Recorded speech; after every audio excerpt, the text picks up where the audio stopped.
Welcome to the Just Jim radio show.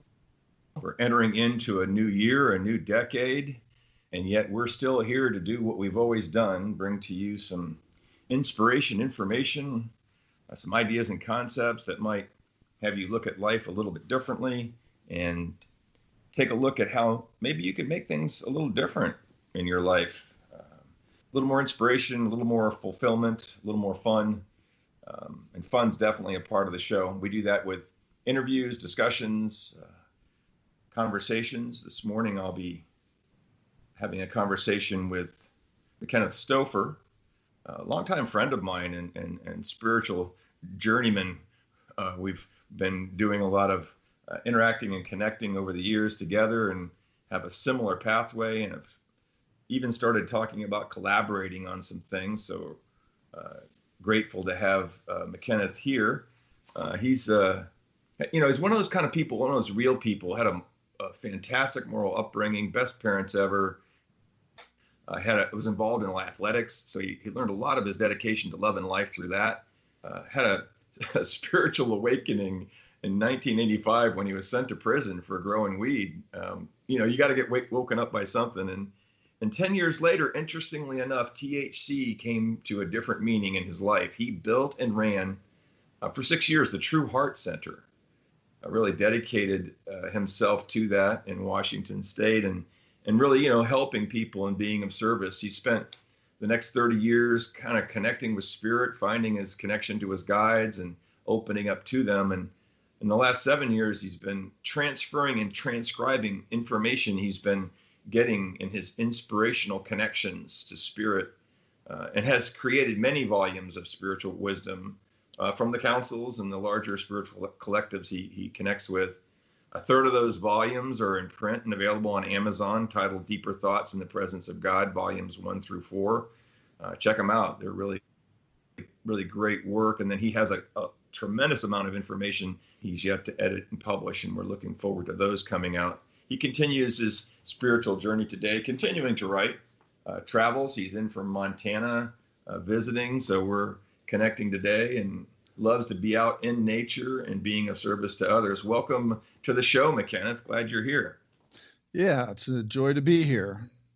So, the conflict in 2020 was extremely stressful for a lot of individuals. Obviously, I think I had an easy end of it because I was in Montana, isolated in the cabin quite a bit. That was not too tough, but definitely noticed that personal agendas and misinformation and complexity of issues really challenged us in 2020.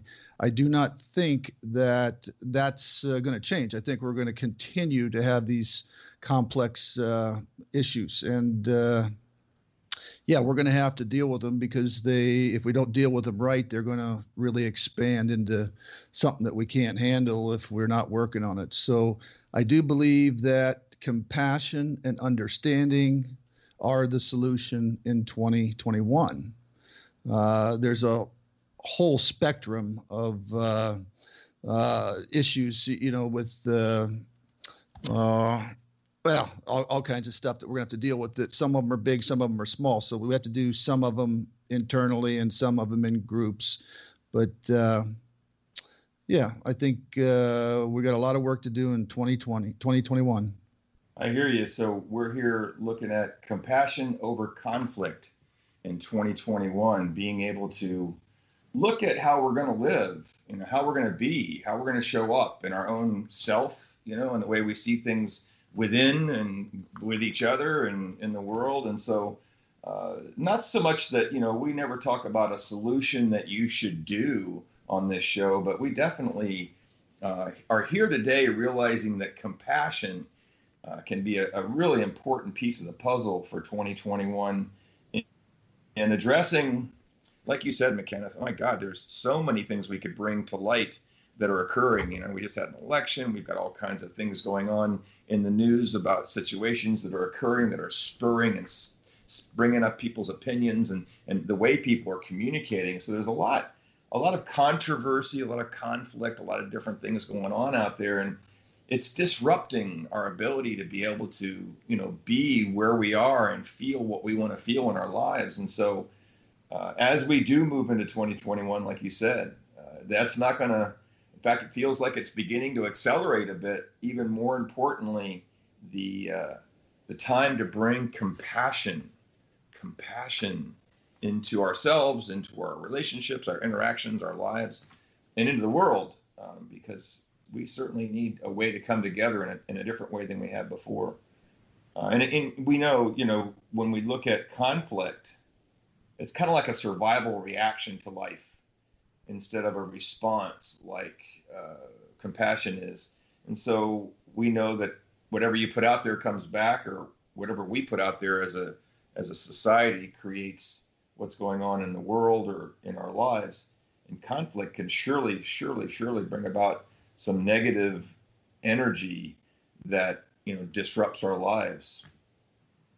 Yeah, and even though it does create a negative energy, what we have to do is look at the overall body of God. In other words, you, me, everybody that has a view of something is part of the body of God. So we have to look at this as an opportunity.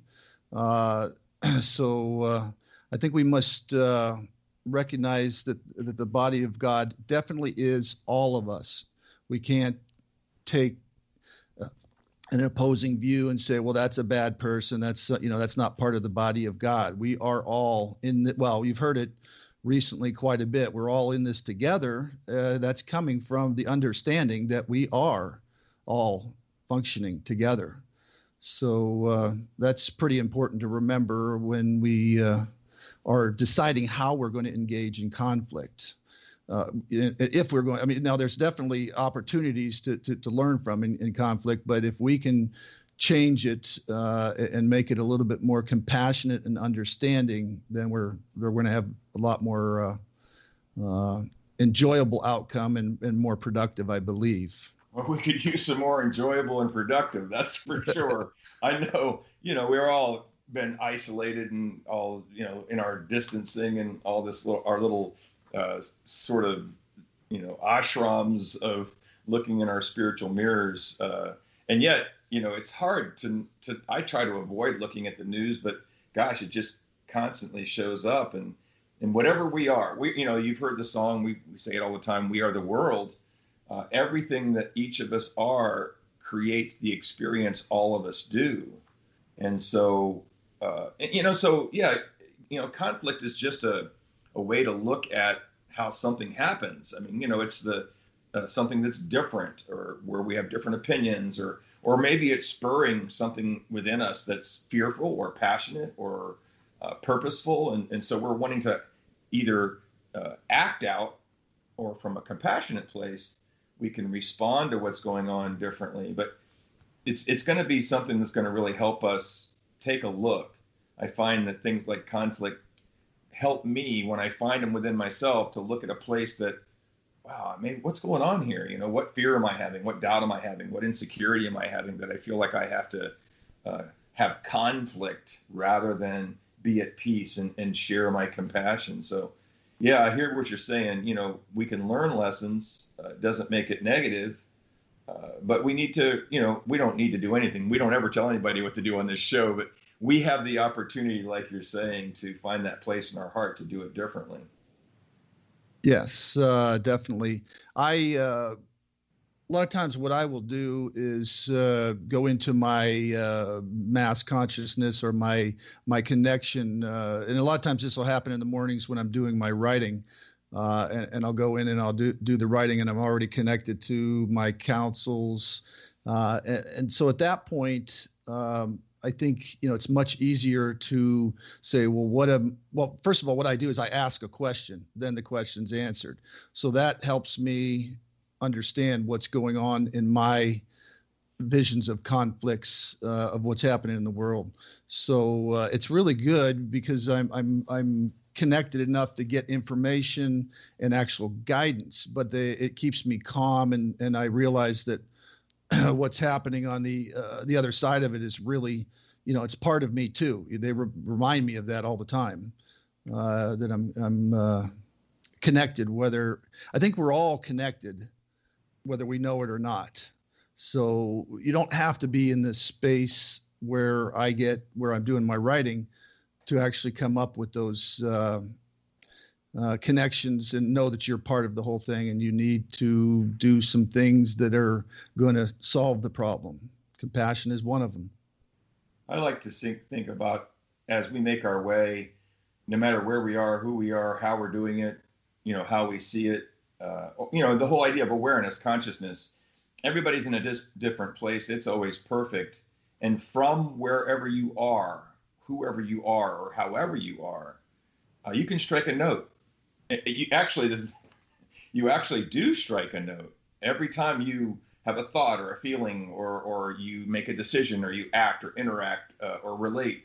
Whether you're doing it out in the world or you're doing it within yourself, there's that whole ripple effect that is, we are the world. The symphony of life is created by the notes we each strike individually, and joined together, that's what we experience. And it's really an opportunity to use compassion as a pathway in 2021 to start where we always do, at home, with what's going on with us. Then we show up in our close to home inner circles, and it ripples out into our life and into the world. So compassion can really, really help us within ourselves, within our society, within our country, within our world, make a difference and really bring a gentler, easier experience to this varying levels we're talking about: individual souls, groups of souls, your own soul, and the soul for all. We're all one soul together, that body of God you were talking about. Mm-hmm. Using compassion, is part of a path of a dedicated, loving soul. I mean, that's a really important statement to make as we're all making our way. Yeah. That the ripple effect you're talking about there, I think about that all the time. That it's just actually continuous throughout the universe. So what you do now is going to affect the rest of what's happening in the universe. That's pretty deep. I just remind myself all the time that what I do now is making a big difference. Let's see. I definitely believe that, I am here for spiritual growth, and I think we're all here for spiritual growth. I mean, I think that's the purpose of our souls, is to come here and just grow. It's in the part that we are, but as connected to the rest.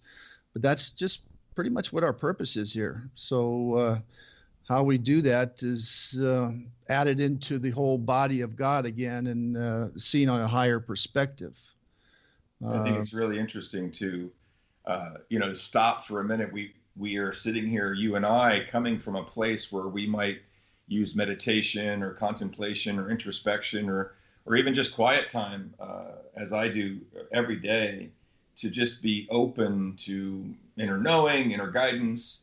And yet there'll be those who are dealing with reality as they see it, dealing with the circumstances and the situations and the conditions that are showing up. And, the questions are, well, what do I do about this? And what do I do about that? The key here, I think, that we're talking about is going to that place within that helps you begin to find out where you are. And that ripple effect starts where you choose in any moment to feel what you feel and be who you are. I mean, if I'm in a compassionate place instead of a place of conflict within my mind or in my emotions, and I'm dealing with my family, or I'm dealing with my coworkers, or I'm dealing with someone in the store that we're all, masked up